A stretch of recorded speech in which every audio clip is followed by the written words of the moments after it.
Welcome to Satsang Conversations, where we journey across the world to the serene and sacred spaces of BAPS Mandirs. This podcast is your gateway to exploring profound spiritual lessons that echo through time, yet remain incredibly relevant to our everyday lives. Each episode brings heartfelt discussions, wisdom, and insights that help us navigate the challenges of modern life with a deeper sense of peace, purpose, and connection. So whether you're seeking inspiration, solace, or a spark to light up your spiritual path, join us as we dive into conversations that uplift the soul and enrich the heart. This week, we join the sadhus at the BAPS Hindu Mandir in Abu Dhabi.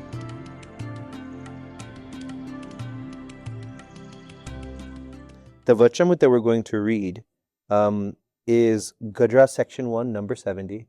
And for anybody who wants to follow along, wherever you're listening, you can also follow along on the Vachanamrut study app or online at anirdesh.com. But here in the English Vachanamrut, section 1, number 70, the title is Kakabhai's question. And I think it's really interesting, and we'll get to that in a little bit when we get to that question. But it's a wonderful example of the same sort of environment that we're enjoying here is actually a creation and a fruit of the environment that Bhagwan Swaminarayan created 200 years ago. An environment in where people from different backgrounds and different upbringings, we all grew up in the UK, I grew up in the US, Nityanand Swami Darshan, you grew up in India, and yet we can all sit here and have a meaningful conversation openly about something that we can all grow from. And it's a direct result, as we'll see, of the kind of culture that Maharaj inculcated from that time. And it's interesting to me also because this Vachanamrut, the one that we're going to talk about today, happens on Chaitra Sud Punam, almost exactly 200 and some 5 years ago, right? It's actually 29th March, 1820. We're sitting at the end of March here, and it's almost exactly 205 years to the day where Maharaj is talking about this Vachanamrut. Shriji Maharaj is seated in Gadhada, dressed in all white clothes, and he's turning a rosary. And the whole sabha's there, there's a normal thing that's going on. In the middle of it, Shriji Maharaj opens up and he says, why don't all of you ask each other questions? And he starts by saying that senior Paramahansas should ask each other questions. But then if any other devotee would like to participate, they can ask too.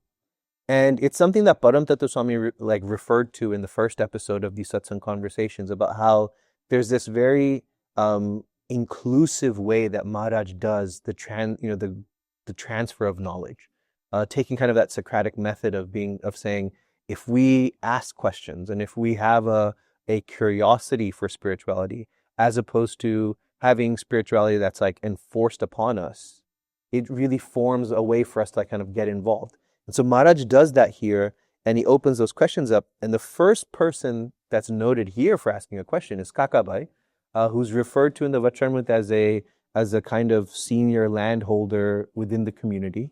But still, even at a senior point of economic status, maybe, it's a time in India when they would not have studied Sanskrit scripture. So this is not somebody who has studied the Bhagavad and memorized the Gita and knows the Ramayana and the Mahabharata. And he's not someone, interestingly enough, as we all know, the Vachanamrut is the first vernacular scripture in Gujarati in the history of India, right? So for these people who are in Gujarat, there's no access to a vernacular scripture. And because the Vachanamrut's not even printed yet, right? So for them, there's no access at all to scripture. For them, it's all about what they do personally in their own spiritual kind of praxis. And within that, Kakabhai comes up with this question, and he ends up asking Nityanand Swami this question. And to me, that itself is a wonderful thing. But let me take attention straight to the Vachanamrut and get to the question here. Thereupon Kakabhai, a devotee from the village of Rojka, asked Nityanand Swami, deep within one's heart, something beckons one to indulge in the Vishays, while something else dissuades one from indulging in them, saying no. What is it that says no, and what is it that says yes? Nityanand Swami replied, It is the jiv that says no and the mind that says yes. And it's really cool because Nityanand Swami answers in a sentence. Swami, like, it's, you could, I think, the precision of clarity of thought is represented by how few words you use, right? Yeah. Nityanand Swami comes in, oh, easy question. Here's my sentence. And to me, that's really interesting because the question is coming from Kakabhai and it's going to the most learned sadhu, right? Yes. Bhagwan Swaminarayan, yes.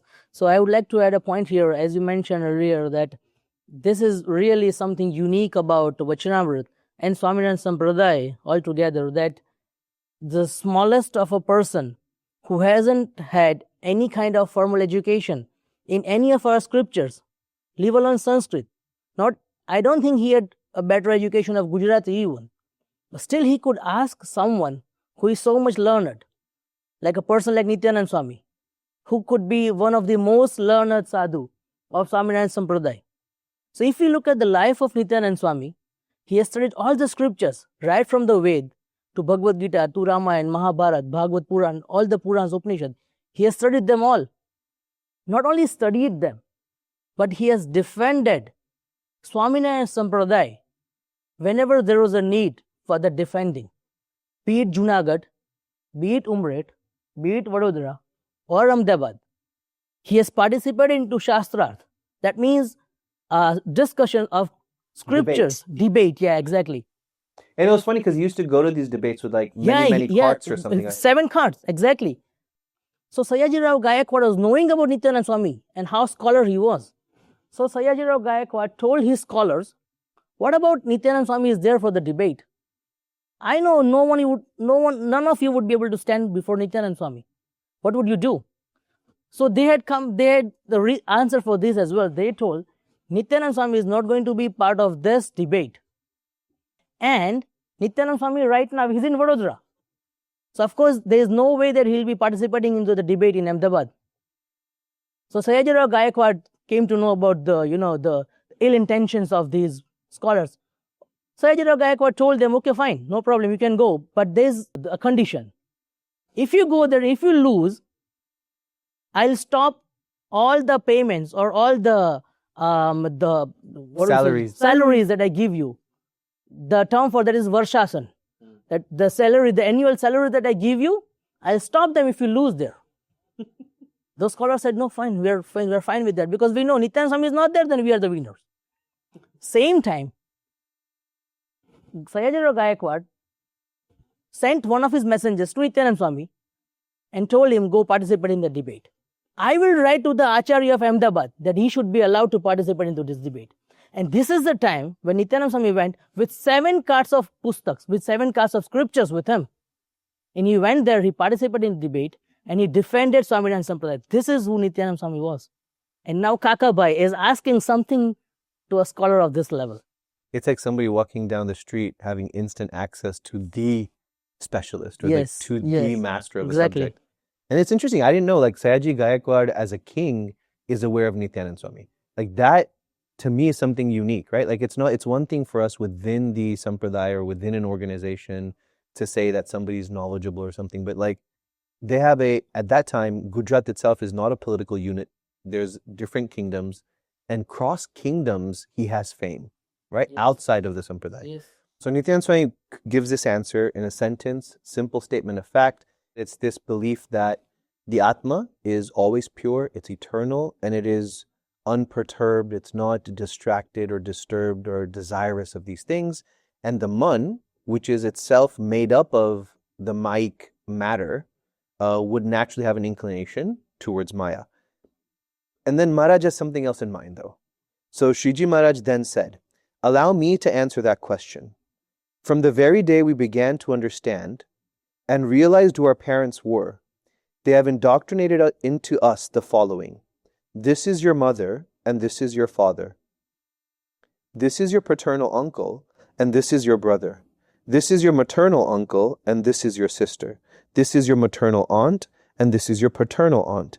This is your mother's sister and this is your buffalo. This is your cow and this is your house. These are your clothes and this is your house. This is your mansion. This is your farm and these are your ornaments, and so on. These words of kusangis have been imprinted in the mind. So Maharaj is setting this up to say, hold on, let me give you a context before I get to the answer. You're living within these words of kusang. He gives an example of basically of embroidering glass onto cloth. It's a wonderful example, but for the benefit of time, I'm going to skip on. And then he says, then after the person enters satsang, the satsang fellowship, the sant talks about the glory of God, denounces the vishays, and also explains that the world is perishable.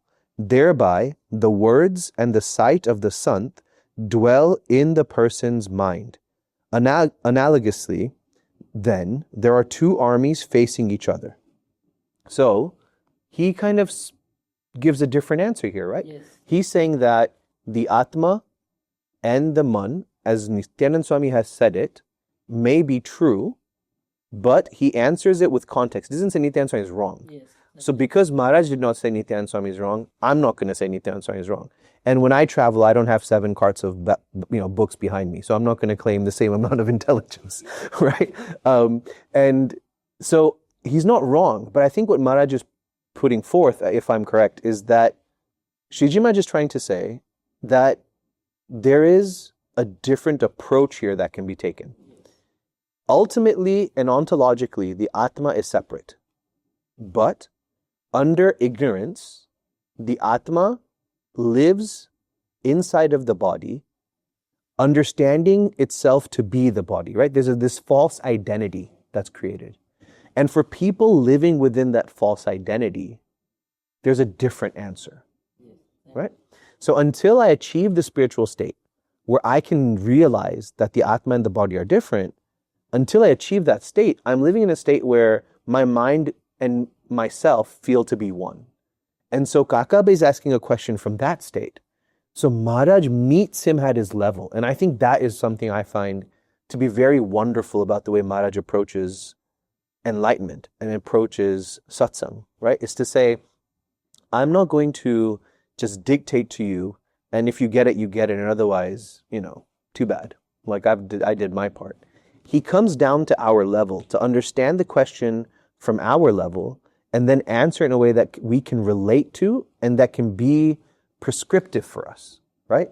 And then he gives this answer. Just I would like to add here one point here. As you said that, yes, Maharaj, we can see Maharaj's approach like this throughout the Vachanamrut. Trying to explain to the people coming at their level. For example, if you say in one of the Vachanamrutas when Maharaj is explaining about the Swarup of Atma, how is Atma? He could have gone into scripture descriptions that Atma is Satchidanand, blah, blah, blah, this, all that. From Bhagavad Gita, this, Upanishad has told that, Brahma Sutra has told this. But he knew, Maharaj, that in front of him is the audience of Kathi Darbar. In front of him are the farmers sitting. So he told, Atma barchini ani jevo tikho che. Actually, Maharaj was trying to explain that Atma is finite. It's like an atom. It's very small. Very small, yeah. Yes. But then, how would he describe very small? So he gives an example of a very sharp knife. Barchi. Barchini ani jevo tikho. So as the tip of a blade, how sharp it is and how tiny it is. You can't measure it in millimeters. Yes. Right? It's similarly like small. is the size and the proportion of Atma. Yeah. So you see, this is how he's relating. Even the relationship between the Jiv and the Man. Yes, right? exactly. In Antya 6. Where if you put milk and water into a pot and you heat it up, the water boils to save the milk. So Maharaj goes, the mind only does what the Jiv wants. Right? They're aligned. Again, from this kind of perspective. And what's interesting is, see, when we say these numbers, I was thinking about this the other day. Like, the other beautiful thing about scriptural knowledge, Sanatan Dharma as well, and also in the way that we understand and talk about it, like, Sanatan Dharma has had thousands of years to be lost. Right? Every generation and every person has the opportunity to forego these ideas. Right? To say, not relevant, not true, my life does not line up with what this guy's teaching, so I don't believe it. Yeah, it's not applicable. So you give up on it. And Sanatan Dharma has had millennia to lose itself. and yet it sustains, which means there's got to be some morsel of identity that people, like when people hear these thoughts or knowledges, there's something that resonates and that allows them to want to keep it on, right? And similarly, in the way that it's presented and taught. So Shriji Maharaj, Bhagwan Swaminarayan speaking here, like the reason I feel like I have an easier time believing him and having faith is like there is a sense of stability and consistency. When we say that Gadhada section 3, number 6, we're talking about almost a decade later, right? This is 1820. Gadhada section 3, number 6 is, is 1830s. More than a decade later, he's driving home the same point, that the jiva and the mind, under the condition of ignorance, act as friends and do not act in a way that enlightens, without actual purpose and effort, that is not broken. So again, another example, amli no kachiko. If you have a tamarind seed, you take a tamarind fruit, he gives this example that the soul, the mind and the body, specifically the mind, the antakaran and the jiv, are tied to each other like the peel or the skin of a tamarind fruit. Yeah, the karan sharir and the causal body. Yeah, if I try to take it apart with my nail, it just doesn't come apart. It's really sticky and bonded. But if I put the fire of knowledge to it, and then the top layer just skins off, like it just flakes off. So all these really practical examples, like I said, the one here about the sewing, where you are tied with ignorance by these words that sew the ignorance onto yourself, the same with this piece of glass is sewed onto the fabric. So you're absolutely right. Maharaj has this tradition of being relatable. Here again, he's saying that there's this group of people, and in this case, it happens to be family, mom and dad, who are giving you the words of kusangis. And at first brush, some people might take that to be like, oh, family's kusang. So everyone should become sadhus. And we should all give up on this all and then. But I don't think that's at all what is meant here, right? The idea here is to say that, I think what it means is that even the people that love us the most, and equally we're somebody's family, so people that we love the most, if we are not careful about aligning ourselves with the truth, with Sat and not Asat, then we can unintentionally, with the best of intentions, set up people to fail. Right? The definition of kusang is, according to this Vachanamrut, the definition of kusang seems to be a person who propagates asat, right? Who indoctrinates a sense of reality, a paradigm that is separate from reality. And sometimes that can happen unintentionally, right? It's not something that we do purposefully, but we may end up doing that to somebody, wishing for their good, and somebody may do that to us. And I think the example of the family just drives that home, that it's not about being evil and it's not about being purposefully trying to ruin somebody. I don't think the word kusangi here is meant to be the equivalent of an evil person. So what's quite interesting, so if you look at it from what we've been taught from a Sanatana Dharma perspective, we are told that we have 4 goals: Dharma, Artha, Kama, Moksha. And so there's nothing wrong with acquiring wealth. There's nothing wrong with, trying to be ambitious. And if we look at what our parents, we've all gone through this experience, our parents want to really inspire us, to teach us to be the best, to study hard. And then they go further to explain, look, these are your pens, your pencil case, your books, look after them. Why did you lose them? So we're taught that these words are there to help us and to give a springboard for us to progress. And I find that's really interesting because ultimately, though, to your point, Swami, their best intentions are to make sure that we are well looked after, fundamentally, we will be building within our mindset how we get attached to things that are perishable, how we then eventually aspire to attain things that ultimately, from a material perspective, doesn't really give us happiness. And that false sense of security is then what's going to get drummed into our mindset. And so then we spend the next 30, 40, 50 years running into this rat race of trying to achieve something, which fundamentally takes us away from fundamentally being who we are, Sat Chit Anand, truly happy within, and more importantly, which is the fundamental crux, being devoted to Bhagwan.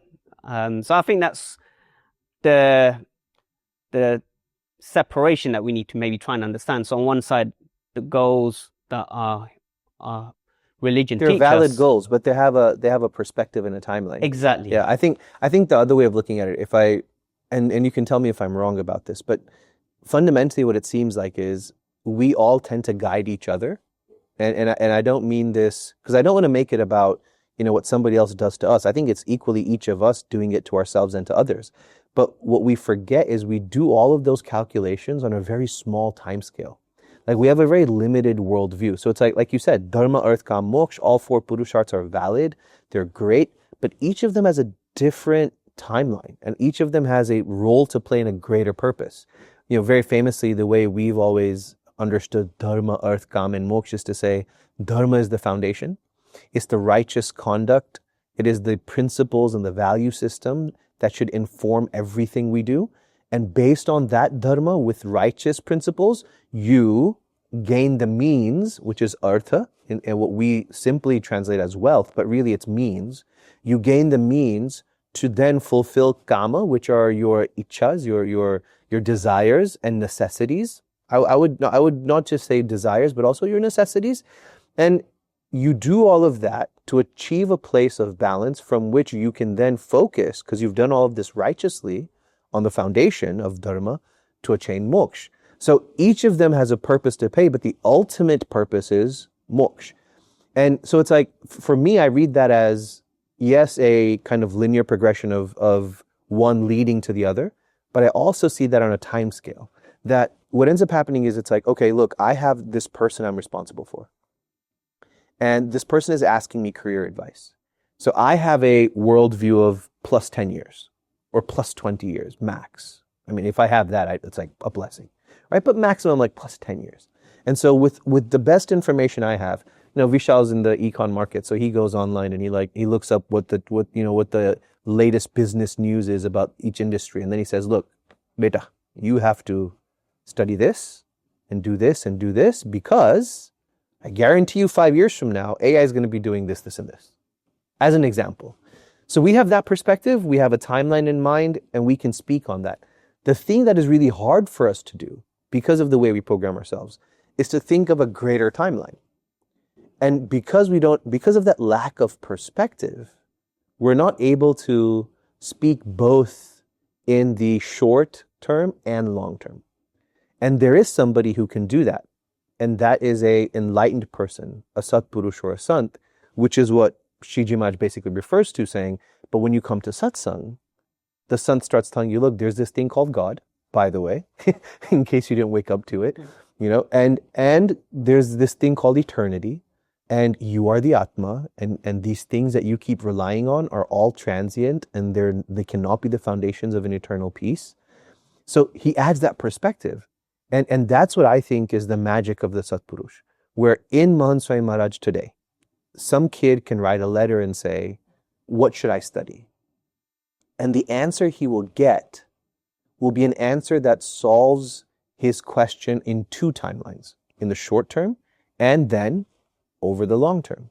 In Pramukh Swami Maharaj's time, that famous case where, somebody wrote him a letter to say, we don't have water in our village and I'm really trying to get a hand pump installed. And the guy's handwriting was so poor that nobody could understand it. But just off of the postage stamp, Pramukh Swami Maharaj, looking at the short-term timeline of this world, takes equal interest to say, hey, Swami, it's your area. Go find out who this is. Get the hand pump installed. And that same person then is also taken care of on the greater time scale, because then Pramukh Swami Maharaj and that sadhu is going to tell him, hey, you should consider giving up some of your vices and you should consider, this, that, and the other thing. So you get this mentorship that is built off of a greater timeline. Whereas sometimes we only focus on the short term. And I think that's how we fall into the trap of being kusangis, right? I think Maharaj wanted to emphasize that there is an ultimate truth beyond this, beyond your ecosystem, beyond your understanding. And it is the same that after 30 years, we have a limited horizon which we can see. Maharaj knows that what is the reality, what is the truth, sat, asat. So I think Maharaj wanted to emphasize, and that's why he gave the best relevant example which we can correlate in our daily life. Yes, this is my ecosystem. But this is not the truth. Truth is something else. So that gives us the idea, thought to think upon. So Maharaj has given this example in Vachanamrut, though he is talking in a different context. But even we can relate that example here, that when some blind man goes to an elephant and then touches just the feet of the elephant, then he thinks that elephant is like a pole. If someone touches the tail of an elephant, he thinks that elephant is like a rope. If someone touches the tusk of the elephant, he thinks that, oh, elephant is something very sharp and is cone-like something. They don't have the clear picture, or the whole picture rather, of what an elephant looks like. So they can only narrate limitedly what an elephant is because they have a limited experience. Similarly, as Aksharati Swami mentioned, that's why Maharaj is bringing us to Satpurush, that who can see far and beyond, in time and space, who can look into eternity. And that's why he can guide us, because we have a very limited perspective of time. Like he said that we may be able to guide someone who seeks for a career advice just for 10 or 10 years maybe. But when someone approaches Satpurush, maybe for this some worldly advice or advice on spirituality, then Satpurush can guide him because he can see in the future, he can see in the eternity. That's why, yeah. But then that also means you need to have a certain fundamental amount of faith in the Satpurush. Yes. Okay? Because look, ultimately, my day-to-day routine is living in this worldly life, getting up, going out to work, paying my bills, etc., etc. And we are now taking advice from a renunciate who we really have to believe and have faith that he is omniscient and understands and is able to give us that guidance. And I think the interesting thing also is that we're not left to ourselves about it, in the sense that because Sanatana Dharma realizes the importance of having a mentor and realizes the importance that the mentor you choose will create who you are. Fully realizes that, right? Just like in business. If you pick somebody to be your financial mentor, you will choose stocks the way they choose stocks. You will make business decisions the way they make business decisions. If you're not careful, if you're not aware of your self-identity, you may also just take on their personality and you start running meetings the way that they run meetings, right? Like, it happens to the best of people. Your mentors, if they're looked at with such strength, really can have a very lasting and impactful kind of presence in your life. And so Sanatana Dharma realizes that. And so interestingly enough, across time, across all the different scriptures, there's been a very concerted effort to define the qualities of such a person, so that it doesn't have to feel or be just a blind leap. There's going to be a point at which, you have to take a leap, but it can be an informed leap, right? And so, for example, just in the Vachanamrut itself, Pratham 67, it'll say, look, a person who has no worldly obsessions, who despite having everything desires nothing, right? Who only is focused on attaining the perpetual happiness and not short-term happiness. So those are in Pratham 67.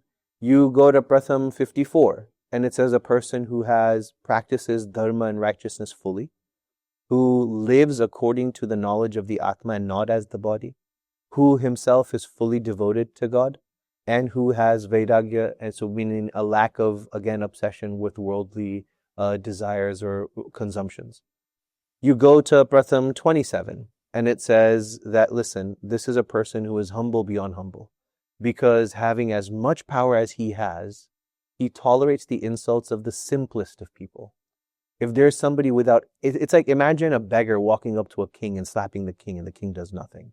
Like, if there's a power differential, a power dynamic of that large amount, right? Something like Foucault would say is impossible to maintain. Like, that sort of power difference is there, and yet the person in power just tolerates it. That person is something unique, is something different. That's true greatness. So in this way, the Shastras define these qualities that help you highlight, who this person might be. And then as you live with them or you experience them directly, if you're not fortunate enough to experience them directly, then you look at their life stories and you look at the people that they have trained and also the people who they've idealized, so their gurus. Nityanand Swami famously says this in his Vatos, that if you want to measure a guru, look at his guru, look at his shishyas, and look at his actions. So like this, there's lots of heuristics you can use to kind of, find your space. For me, like something that's always carried with me is personal experience. And I've been fortunate in my life where I've been able to have that access to a guru. I understand not everybody may feel they've had that, but that doesn't mean you can't have it through these other means. But for me personally, it's like when we were in Delhi about 2 years ago with Mahant Swami Maharaj, and Mahant Swami Maharaj was having lunch. Vinay Priya Swami was next to him, giving him items into his pattar. And Mahant Swami Maharaj is somebody who is the most particular about any vow he takes or any decision he's made. There's a real integrity to his word, because if he says something, he will do it. And so for years, he's had this thing about chewing food 32 times. And every bite of food you take, you should chew 32 times.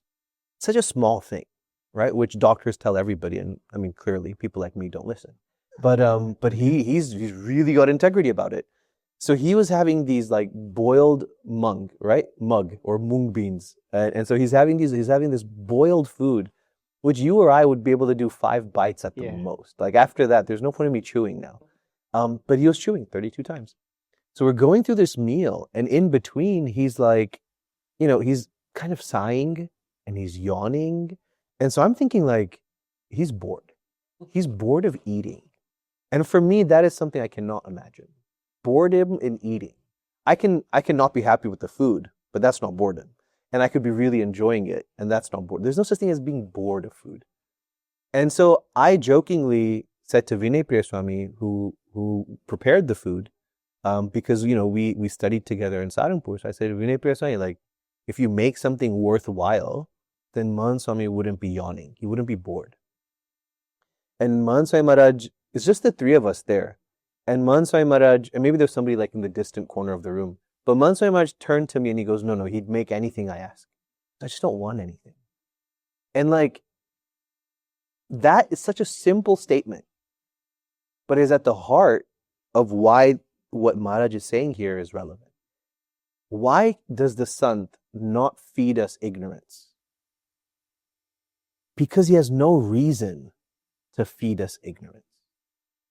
The rest of us, we have so many other ulterior motives, desires, and ambitions that we will trick ourselves because we want to fulfill those, and we will unintentionally guide others to hold the same ambitions. Darshan Bhai was saying to me once, Nityanand Swami's Vat really resonates with him, right? Nityanand Swami goes, because a father has the love for the world, he will inspire the same love in his child. And it's true. It's because we have all these ulterior motives that we further those motives into the people that we know, right? And it's out of good intention. Like, hey man, I think this will make me happy or rich, so you should do the same. But then there's somebody who has none of those ulterior motives, who does not even desire anything to eat, just takes what he's given and digests it as a matter of routine, right? How would he ever promote taste within me? How could he ever take me down that path of false consumption or making my happiness or my identity be based on something as temporary and fleeting as a meal? So that, I think, like solidifies what Maharaj is saying here, that there is a group of people, maybe even well-intentioned, who can unintentionally further this level of ignorance. And that can happen through our music. It can happen through anything that promotes these words. And then there's another person, the sadhu, who teaches you and reminds you constantly of these things. And just in the last episode of Satsang Conversations, right, we had Bhaktivedanta Swami talking about Pratham 16 and Sat and Asat, about how this real clear line of what is permanent and what is transient. We don't believe that things don't exist. We just believe that they have a temporal quality that separates them in priority to things that are more permanent. And the things that are permanent should be the foundation of our happiness. So in that line, Shriji Maharaj says, that's who's battling inside. Kakabhai is asking, to remind after our conversation where we are, Kakabhai is asking, there's one voice that's telling me, go ahead and consume. And I'm sure a lot of economists would be happy with that, because we need consumption to build the world's engine. Well, limited resources, but yeah. So it's like we need to go for it. And then there's another voice that's saying, no, look, it's okay. Like, you don't need to consume. You can be happy with who you are and find other means of adding value and finding joy. And who is each? And here the answer Shriji Maharaj is giving is saying that there's one voice that is built into this false identity, and there's another voice that is not. And now he's bringing that fight home. They're both in the mind. I just remember about this famous discussion which we always quote in our satsang.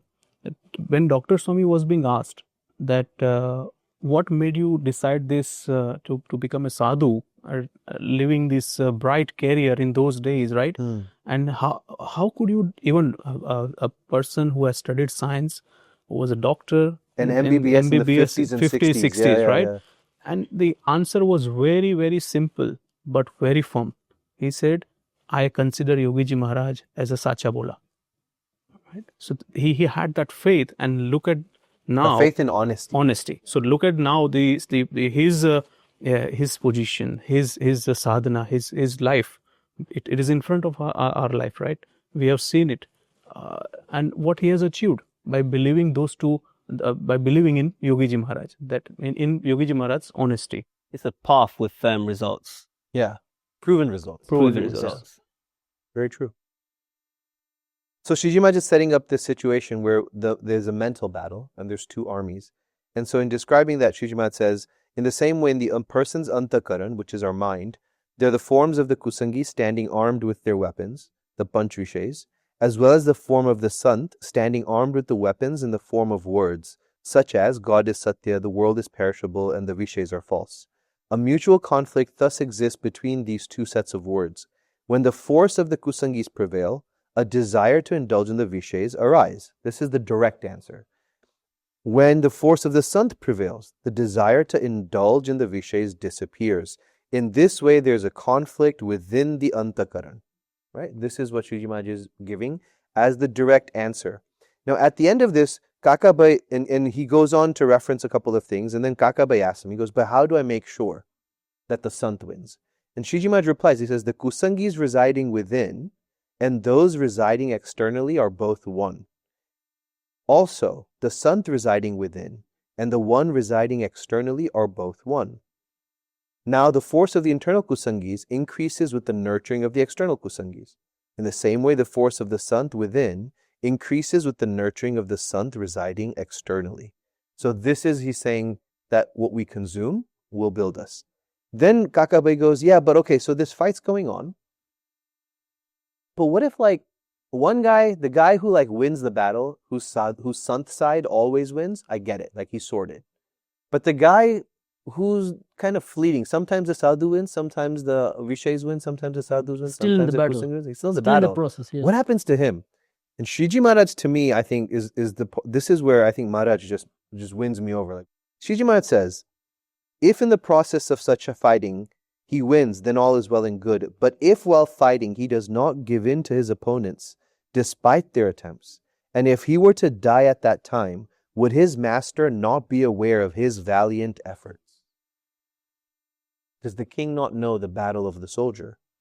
And so he says, in the same way, God is sure to help such a person, as you have described. He would believe this person is faced with the overwhelming force of fluctuating thoughts, yet he is still putting up a gallant fight.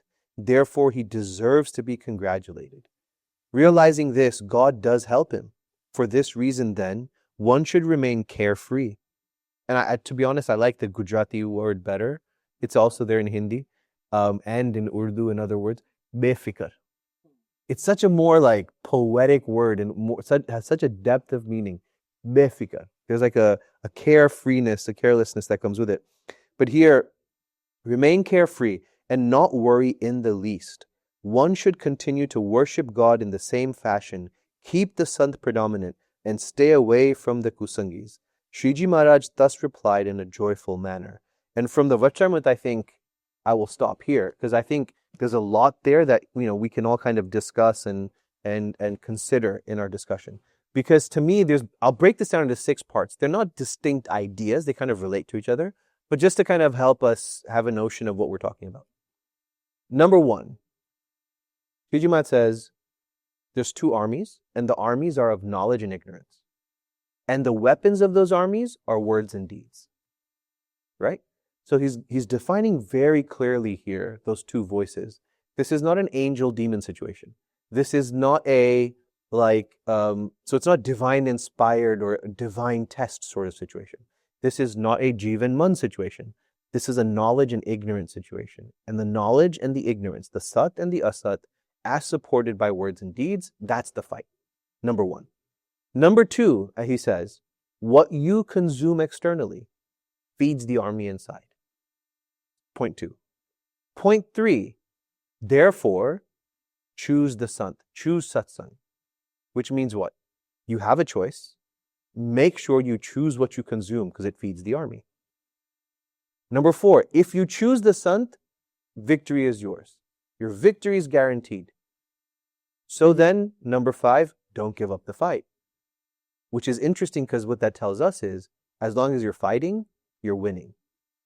And then number 6, with that guarantee, be carefree. These are the 6 points as I see them. But the coolest thing about all 6 of these points to me, really, is that last sentence. The Paramahansa write down that Maharaj answered this joyously. And that to me is really meaningful. This is not a teacher dealing with belligerent students who caves. Right? Like, oh my God, okay, fine. Right? This is not a parent with a toddler who is in a terrible 3s and will not listen. And so the parent is like, okay, fine, whatever you want. Like, here's the iPad or here's the toy or whatever, and just stop. Like, it's not giving up like that. It truly is loving grace. Like, he's happy to do it. He is so happy that you're here in the fight, and I am happy to hold your hand and pull you through. So this is like, it's helping us without making us feel guilty. It's supporting us without making us feel lesser than or beggars. And it's something that Maharaj lived physically. In his own lifetime, when there was a massive drought, as we all know, under the colonial period and the other rules in India, many times there were man-made famines, right? Where either through taxation or global warfare and the colonial teams, outside of just weather issues, and sometimes there were weather issues, there were these famines that would happen. And Agnotero Card is a famous one in Shriji Maharaj's time. And in that time, when there's famine coming on, Bhagwan Swaminarayan makes it a point to help the people across Gujarat, which was kind of his area of influence at that time. His name was known all the way till Kolkata and also in terms of Maharashtra, but his active kind of place of work was in Gujarat. And in Gujarat during this famine, he would do things like have his devotees deliver food to the rich people of Gadhada in the dead of night. So nobody would see that the rich person too was starving. And they would put the food at their doorstep and walk away, so nobody would be able to say who gave him the food. In Kutch, he hid himself and disguised himself as a beggar. Right? God himself dressed as a beggar so he could go around and do a recce of what the situation was and then send supplies accordingly in the dead of night so nobody realizes that they're being helped. That level of care in his physical service is what you see here in his spiritual service. I am joyously telling you here, I'm on your side. I'm here to help you. And you don't need to feel bad that you don't live up to my level. Right? I think it is like announcing a winner. Yeah. Pretty much. But let me add a question if I can. Yeah. So the key point out of those 6 for me is as long as you stay in the fight. Yeah. Okay. Yep. And if I'm totally honest, through my satsang journey, I've sort of been super in the fight, super I'm just out the back door. And now I've become carefree for wrong reasons, probably. Okay. Now, this is a question initially raised by Kakabhai. in his day and age, with all due respect, he probably didn't have the same level of responsibilities, the amount of information hitting us, the decision fatigue that we all go through. So, you know, the rat race that we have right now is incessant, if I'm totally honest. You know, from the moment you wake up, you don't have time to do your puja properly. And I know people always say, well, you can make time, wake up 5 minutes early or whatnot. Whether we can or can't, that's an individual question that we all need to introspect on and make a decision on. But most people are really, really busy. I know when I get home after work, I don't want to interact because I've had such a busy day. I'd rather just go to my man cave and play on my PS5 or whatnot and just completely just switch off. The last thing I want to start thinking about is being in the battle, being conscious, coming home and doing the arti and doing a Vachanamrut reading, which I know fundamentally is important for me. That's the words of the Sant ultimately coming through and inspiring me, but I just don't want to do it. Yeah. So how does someone in this day and age continue to live their very, very busy worldly life, yet still remain in the fight? Yeah. Okay, well, do you mind if I step back a couple of steps? Yeah, before you go please. straight there? So I think because one of the answers is to realize what's at risk and what we lose if we don't do this carefully. So, you know, one thing that maybe you can fill in actually more than I can is when we look around the world and we see people who have generational security of means, right? And I'm not talking simply in an economic format. This is not about, let's say, somebody who's had 10 generations of wealth alone. Sometimes I'm using the word security very consciously. That sometimes it can be generationally living in a family that does not value money, but is always there for you if you do not succeed at some random thing you've done. Okay? And maybe you have some examples of this you can fill in a bit later. But what you see is people who start from a position of security are able to greater things because they're able to digest greater risk. So I'm speaking in a very worldly way right now.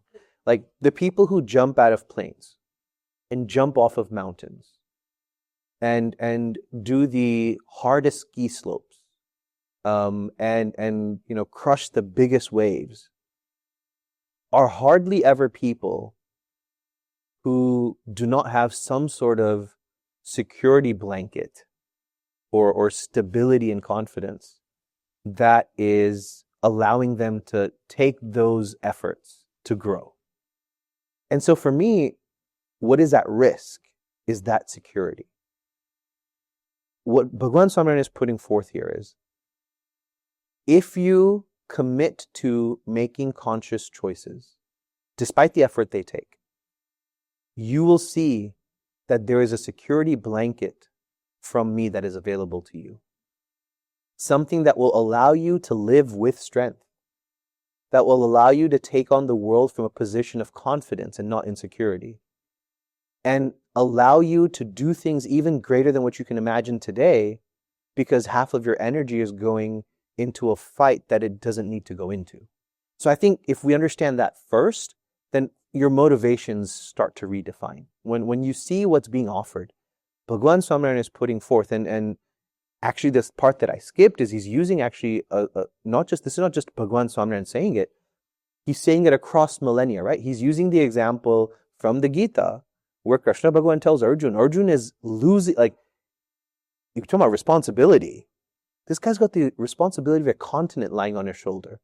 And he is giving up. He is done. And Krishna Bhagavan is telling him, Yatra Yogeshwara Krishna, Yatra Partho Dhanurdhara, Tatra Shri Vijayur Bhuti Dhruva Nitir Matir Mama. Wherever I am there, wherever you are there, only there is their victory, is their wisdom, is their righteousness. He uses that example to say, if you think you are facing the world the same way that Arjun is facing the world, don't forget, I got your back. Go face the world. Start from a position of strength and security, Don't start from a position of insecurity trying to fill a void. Fill your glass full and then go hunt. Go fill the tank and then go hunt. And I think these sorts of things, when we realize that that is what's being offered to us, that there is somebody who is willing to give us love beyond love without any expectations. You can today lose every penny you have, lose every friend you have. You can move to a remote country in the world where your social structure is completely starting from scratch. And you guys have done it. And yet you will know that Bhagwan Swami Maharaj is with you. That Maharaj is with you. And for somebody else, it might be a different spiritual system. But it's that system that's with you wherever you go. That's what Maharaj is offering. I think that motivation first, it kind of helps us realize what's at stake, and then we can, do the physical. So I think that's step one. Step two to that. I would just go like ahead. to add a prasang of Pramukh Swami Maharaj here, which is one of my favorite prasangs of Pramukh Swami Maharaj as far as this security is concerned. Pramukh Swami Maharaj, he was in Africa, and it was a welcoming ceremony, Swagat Sabha Pramukh Swami Maharaj. And then Pramukh Swami Maharaj in his Ashirwad, he said that he quoted a prasang from Bhagavad, that there is a narration in Bhagavad that when this Jeev was in his mother's womb, at that time he prayed to God that please free me from this misery, from this dukh. And then upon being freed, I'll devote myself to you. I'll do your bhakti. So please free me from this dukh. I can't suffer this anymore. At that time, God tells the Jeev that you've been telling this me always. Whenever I free you from this misery, you take birth and you never do devotion. You're never committed to me. You just go by yourself. So this is the time I'm going to punish you. I won't set you free. And then God tells the Jeev that if someone bails you out, I'll set you free. Pramukh Swami Maharaj told that at that time, Sant is the one who bails the Jeev out. Sant tells God that please free him from this misery. I take the responsibility that I'll make him do your bhajan. And that time Pramukh Swami Maharaj told the audience sitting there, Ame tamara jamin thaya chiye. I am the one, we are the one who have bailed you guys out.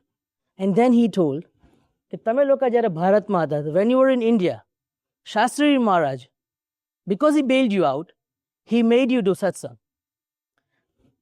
From India, you guys moved to Africa. Yogiji Maharaj, he followed you to Africa and made you do satsang there. From Africa, you people moved to London.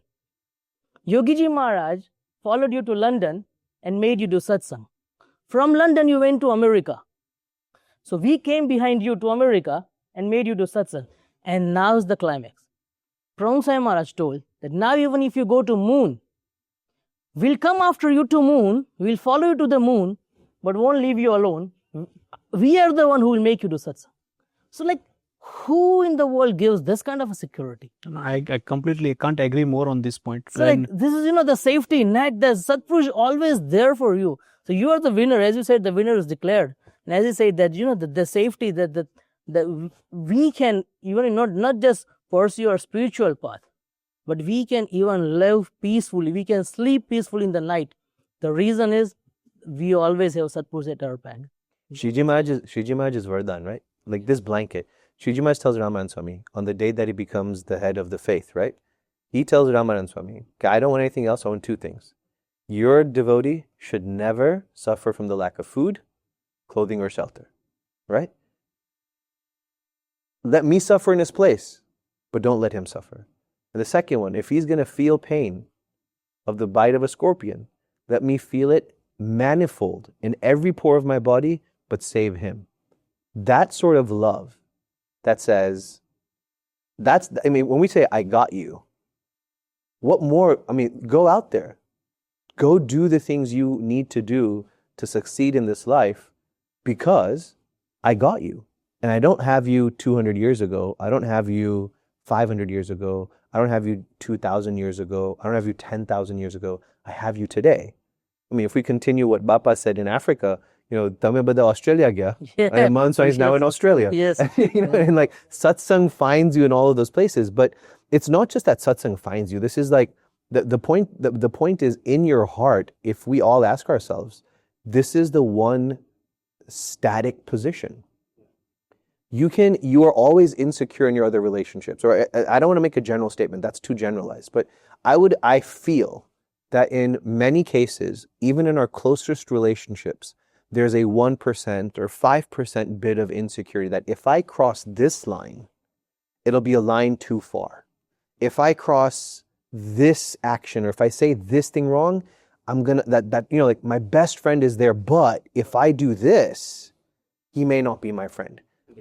There is a condition. If you look at God and the Sant, and I'm not saying this any fantastic spiritual way. I'm in a very physical way.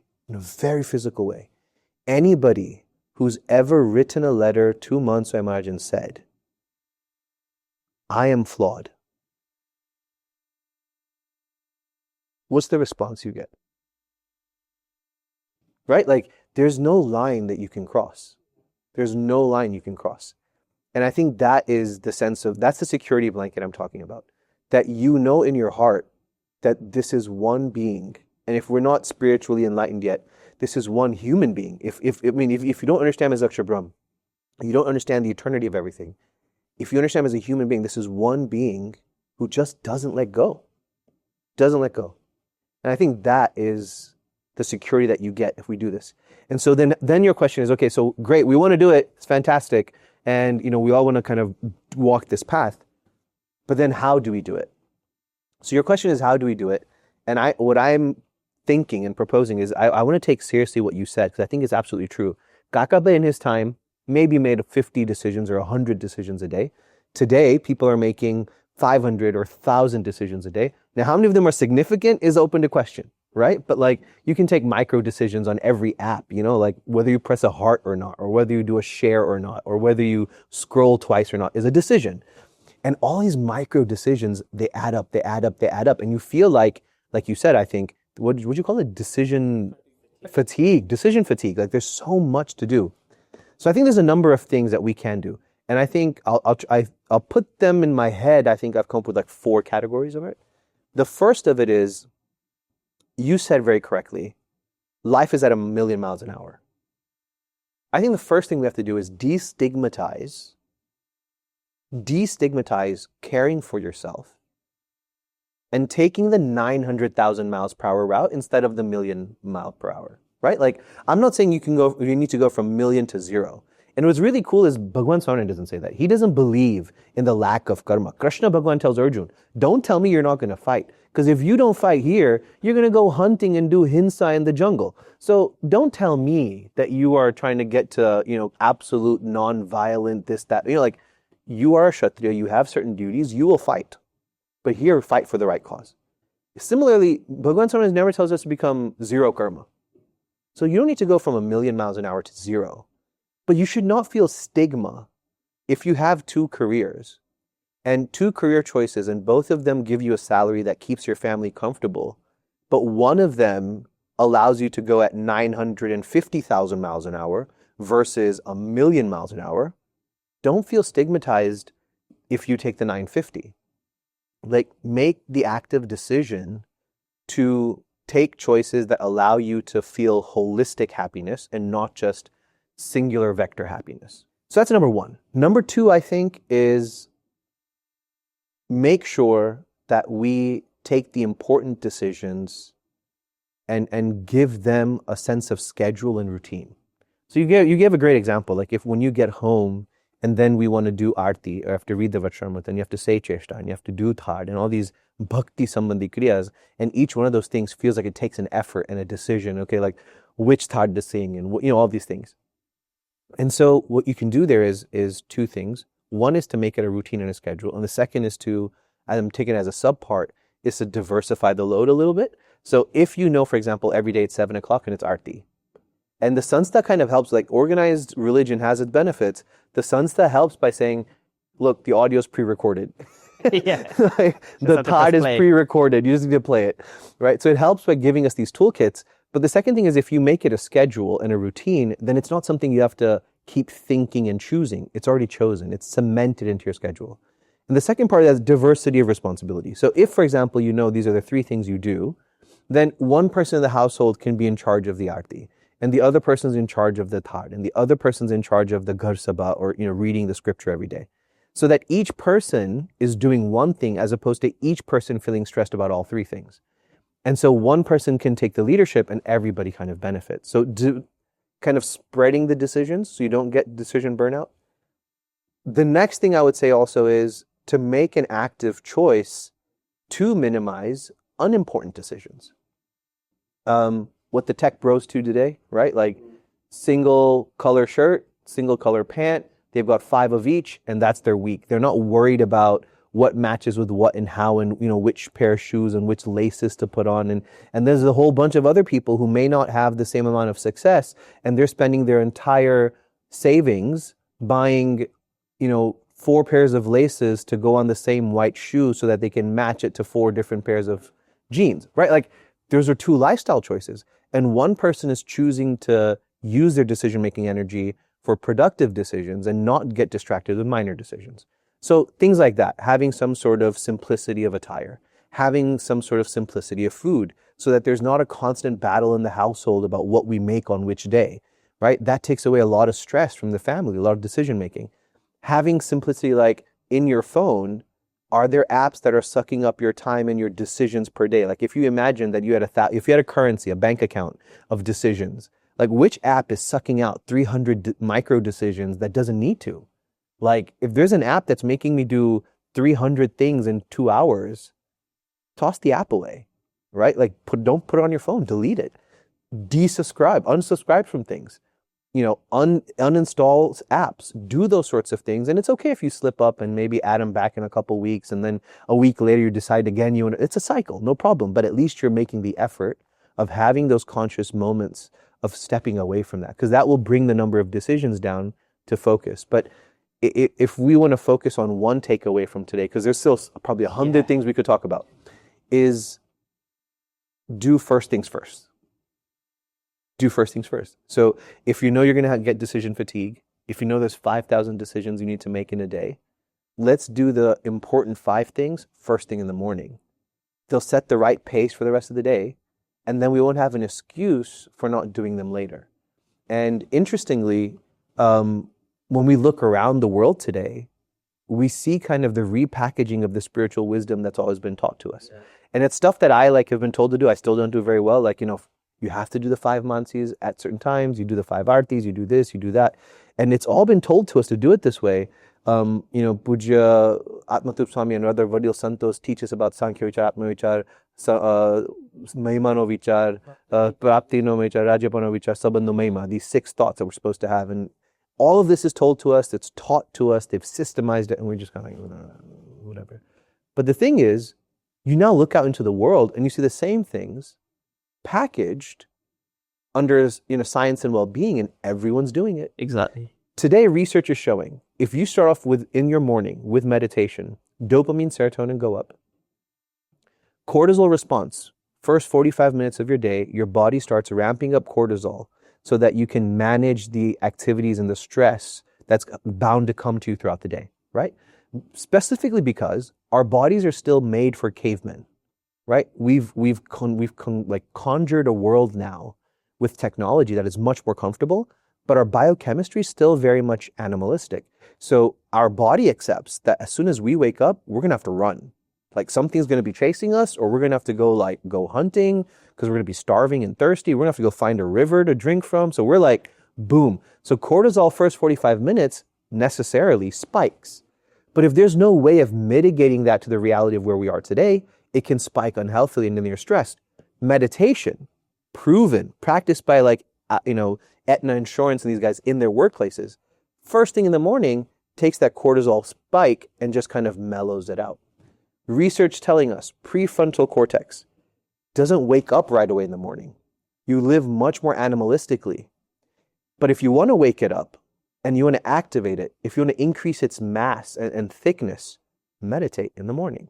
These are all things that psychologists, sociologists, workplace health people they're now preaching and teaching.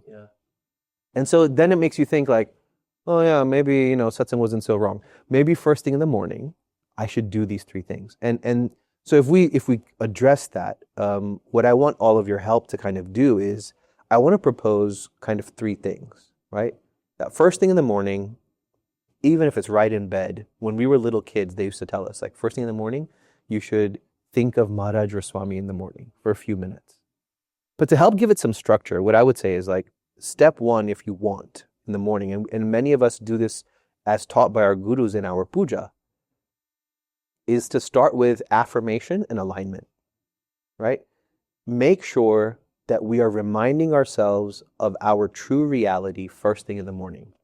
And if we take that in a physical sense, I think that means things like, reminding yourself of what matters to you and what doesn't. If I think in a very, very satsang sense even, it's just reaffirming truth, right? That you being awake is a blessing, that you have a great day ahead of you, that you have a situation that is very important to you that you want to address, or whatever you have.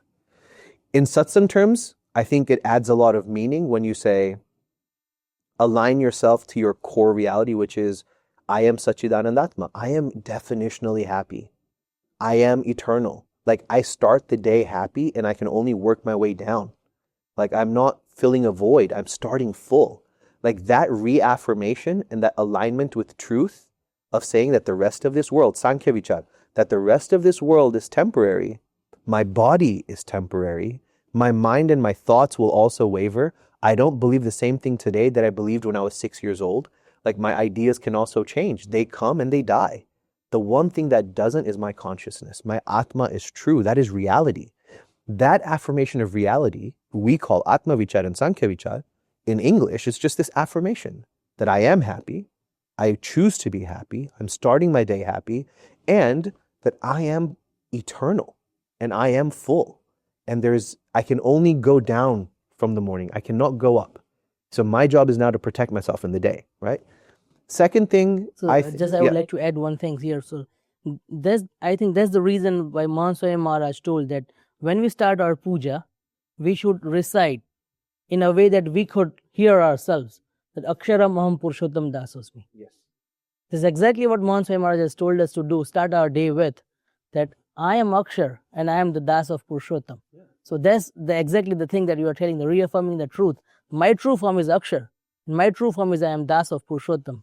If you reaffirm your true identity, then you don't spend the rest of your day fighting over adjectives, right? Like, so much of our mental space is completely distracted by fighting over and being insecure about adjectives. I'm fat, I'm skinny. I have hair, I don't have hair. I'm beautiful, I'm ugly. All of these adjectives apply to a physical reality that is not permanent and is not our reality. The reality is, I'm a soul. I am Atma. Aksharam Purushottam Dasosmi. If I reaffirm that reality, then I save myself the trouble that comes from the ignorance of adjectives, right? Do you know what I've found? And I think as satsangis, we probably take it for granted because we have been taught all of this. And we take it mechanically. Yeah. To do Vairagya, to have this consciousness and do mansi and meditation. And yet, ironically, when you look at people outside of the satsang world, they've taken all of this wisdom that we've been given from the Shastras or from Sanatana Dharma, and they're applying it. And I find it quite ironic that I read leadership books or I read certain books and I'll see examples of individuals who are now using this but have repackaged it with a particular form of names. Yeah. Mindfulness in this day and age, for example. It's like which isn't negative. Like, we don't mind that they've done that. It's nothing wrong but with it's that. It's just sad that like people are waking up to it, but we're falling asleep. And that's it. And that's exactly it. And I think it's important that and I think what Mahant Swami Maharaj has said is fantastic because he's really brought it back to the fore where it's an agna, that 15 minutes. It's mad that our guru has to give us an agna that you guys just spend 15 minutes to realize how lucky you are. And so to your point, even when you're doing puja and having that mansi, that visualization. So Michael Phelps is an example that I read once, that he's probably most commonly known as the greatest Olympian that's existed. but it's well documented that he suffers from depression, anxiety, and he had to actually do mindfulness. He used to use visualization techniques so that he would actually see how the race would finish. And that actually spurred him, and that motivated him, and that helped him to achieve greatness. And I think that's to the point that you're both saying, that as satsangis, that we are extremely fortunate, we're extremely lucky, and we just need to take that time out to follow what our Guru has taught us, which is to really believe in who we are, Satchit Anand, Atma, and to really focus on, just being happy and positive. And it's not a big ask. Ironically, that's the greatest irony. It's such a small task. It's not like we, back in the day, had to climb a mountain with a hand up like this and doing top on one leg. Nothing. We're being given something through his grace that we can actually follow, and then he's going to reward us afterwards. And the funny thing is, that's why Maharaj in the Vachanamrut, Shriji Maharaj goes, Bhagwan Swaminarayan says that the biggest enemy of a aspirant is laziness. Because there's nothing else really that can stop you. Absolutely. It's only yourself. And if the cause for that, like you said, is decision kind of fatigue, just do it in the morning. Before you've made the other 1,000 decisions that tire you out, first thing in the morning, affirm your reality. For somebody who may not believe in the same philosophy that we do, right? It's just as applicable. Focusing on your breath, slowing down, and reminding yourself that your core identity, whatever you feel that is completely different from the noise outside. And that engaging the noise outside is your own choice. You can do it on your terms. And that just becomes more powerful, in my opinion, when you add the spirituality to it to say, I am the Atma. I am eternal. I am conscious. I am happy. Mahant Swami Maharaj is my real form. Like, I am as pure, as good as him. I'm as amazing. If I think he's amazing, like, all of those qualities reside within me. He is there. So that reaffirmation, step one. So just to add one prasang here is, we can aptly quote Shivlal Sheth here. Shivlal Sheth, when he used to sit for dhyan, so what he used to do is, so once his dad told him that Shiva Tara Jevu Dhyan Mana Shikwa, teach me the way you meditate. And so, okay, fine, come on, let's meditate. The Shivlal started calling out that Botat bali gayi, apni haveli bali gayi, our mansion is burned out, and the Botat city is burned out. And now you are sitting on the heap of that ash, and now you are meditating. So that's what he used to do is, he used to come back to himself, that I am not this mansion, or I am not this Botat Gam, or I am not my wealth, or I am not even my body. And he never lit the match to actually burn anything. Yes. But it was mentally practicing, right? That Yes. these things don't define me. So here another one thing which we can discuss upon here is maybe that, but Shivlal's dad, he wasn't ready to meditate in this way. He wasn't ready to take the responsibility that I am responsible for myself. Actually, I am the source of happiness. That this Shivlal Sheth, he was seeing in front of him that this Shivlal Sheth, his own son, his own child, he is experiencing some another kind of happiness, another level of peace which I am not experiencing. And now the guy is trying to teach him, okay, do this like me, and you can achieve the same level of happiness or peace. But still, Nope. his dad wants to do it. Doesn't want to do So it. this is what, coming back to the words of Vachanamrut, Maharaj has mentioned about these fluctuating thoughts, which is weaker thoughts, I would say. And when we practice in a daily life, I'll share my own experience, right? That we are so weak that the first thing in the morning, our mind starts running and starts planning the day. So we are pressing the pedal for the medal at very early hours of the day, and the biggest distractor, I would say, during that active hours is our mobile, and we cannot get rid of it because we give we always take excuse in keeping mobile with us that no, I need to set an alarm, but then you end up opening your emails first, and then the couple of emails from your boss or from some stressful moments, and then your entire day gone wrong. Invest the $20 it takes to buy an alarm.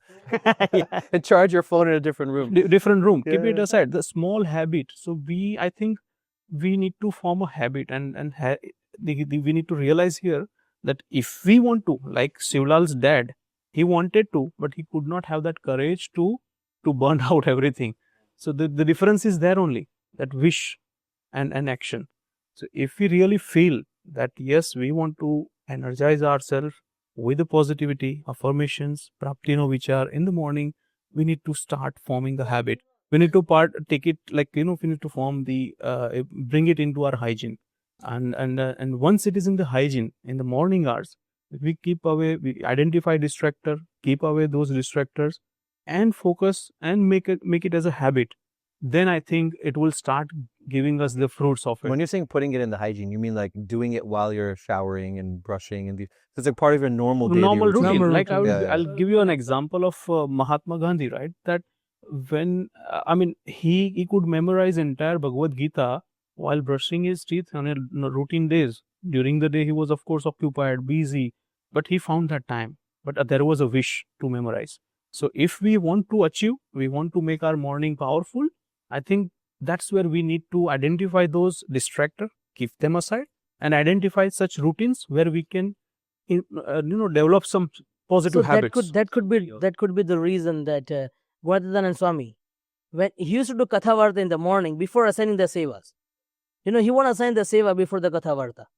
He would change the seva of all the santos and devotees sitting there in the sabha. He would change it regularly, everyday basis. But first, he would do the Kathavarta. So no one would think that, okay, this is my seva today, what should I be planning? Nothing. Listen to the Kathavarta, be focused here, stay here, and then he'll assign the seva. So today you are supposed to do the construction, you go to the kitchen, you go to Gaushala, you do this, that. Only after the Kathavarta is done.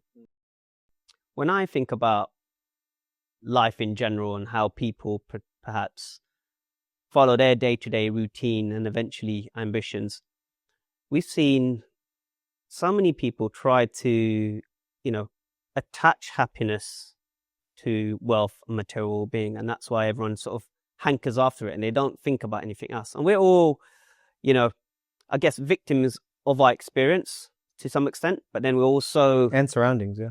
And we're also the benefits of our experiences. And so your experience dictates how you behave. I've spent time, and I'm sure lots of other people have become focused on their own personal investments. But it's amazing how you acquire wealth and you acquire physical things, and then it burdens you. And so, what was interesting, I watched CNBC last week, and there was a small program on there which was entitled My Mini House.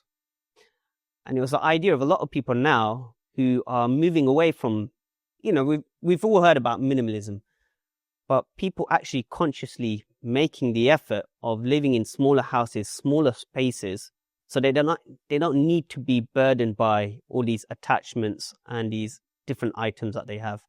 And by having a smaller house, it's forced them to have intentional thinking. And I think that's something that we all lack. And that's something I'm really trying to think about. How can I make my actions on a day-to-day basis with the strength of satsang to make it more intentional? And so to that point as well, it's really important having these guideposts in the morning of really thinking about your prapti, because you have that prapti, it gives you that right perspective. If you have the right perspective, then you'll be much more firmer in intent. And so that's what we're talking about, the morning routine. Step one is this affirmation. Step one is to say, I am a soul and I'm a living being that is not defined by these externalities. All of these things are modulations within the strings of existence, and I am separate from that. And I am intrinsically happy, and my happiness is my own. You can say those things without believing in any of the philosophy we're talking about. But if you add to that the spirituality that we're talking about, which is to say that God and the Sant reside within me, and everything He is and everything He has is with me. That affirmation and realignment of reality in the morning, Atma Vichar, Sankhya Vichar, is something that helps you get aligned for the day. Step one. Step two, to me, is banking love. And for a person who may not believe in the same philosophies that we believe in, banking love to me is remembering all the people and all the incidents where you have felt love in your life. And everybody's had at least a couple, right? However small they may be, however large they may be, bank that love every morning. something special your spouse did for you, something special your children did for you, something special your friends did for you, something your parents did a long time ago that you didn't appreciate then, but you appreciate now because you have perspective that you didn't then. All of those things, bank them every morning. Just think of a couple. In our satsang language, we call that smruti. To think of all the moments where the Satpurush reached out, where he gave you his hand when you least expected it. Like, when I sit down and think about, like I said, I'm lucky. I've been blessed. Like, from the moment that I was, born till the moment of today, there's been so many moments where Swami's just kind of reached out, right? In my weakest moments, and this is actually kind of comedy, so I'll be open about it. But like in one of my weaker moments where I really felt bad about myself, I went to Mahant so much to talk to him. And he heard everything. And you kind of expect judgment, and because it's like religion, right, wrong. If you're wrong, you do this to make up for it. And then, there's a whole process. So you kind of expect that from your guru, right? Like, he's the disciplinarian, like he should be keeping me straight.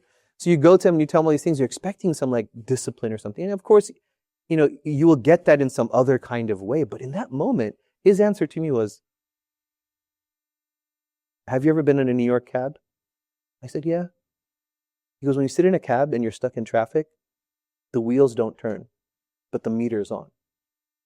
Such a down-to-earth example that made me, I was in tears, but I started cracking up. That Bhagwan Swami Maharaj, right, is talking to me about a New York cab. And what is he saying? He's saying, look, buddy, even if you don't think you're progressing, the wheels aren't turning. God's meter is running. He knows the clock is on. The fight is on. Keep fighting. Keep the fight. You're okay. Banking on love is remembering each of us will have some story that we either heard or that's happened to us or, something we've read. You bank on that love every morning. I got energy now. You have the energy in the morning. So I am this. Step 1, reaffirmation, realignment.